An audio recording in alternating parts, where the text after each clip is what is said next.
Lots of blood, but no body, found in a playhouse behind a school in Australia. Police are investigating a possible murder after a large amount of human blood was found in a school cubby-house. Around 1.5 litres of blood was found in the cubby-house at a school in Riverwood in Sydney South in January. Police are treating it as a possible homicide. They say the blood shows the person was definitely male and must have been seriously injured.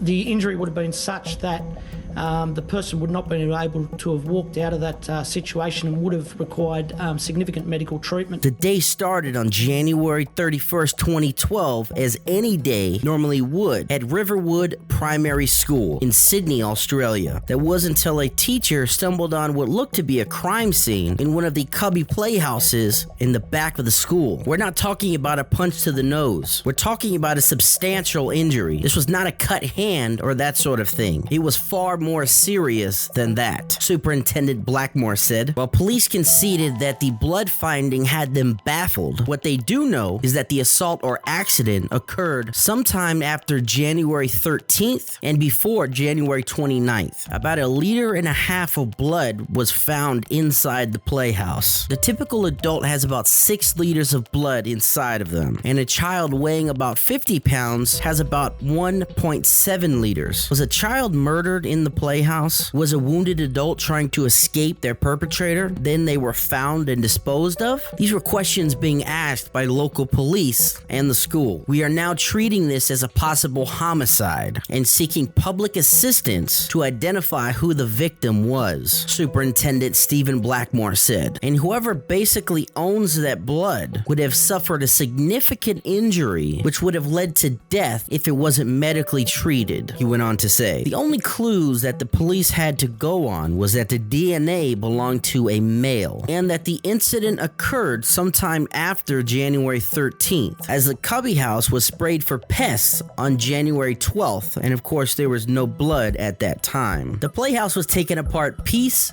by piece to further investigate and search for clues such as hair follicles, fingerprints, or any other sort of evidence that may have been left behind. No further evidence was found. They even searched the giant swamp that lay directly behind the school, finding nothing. The police say most likely the other evidence that may have been there was washed away due to the heavy rains in the area. The playhouse was later removed due to complaints from the students and teachers that it was creeping them out. The case remains a mystery to this day.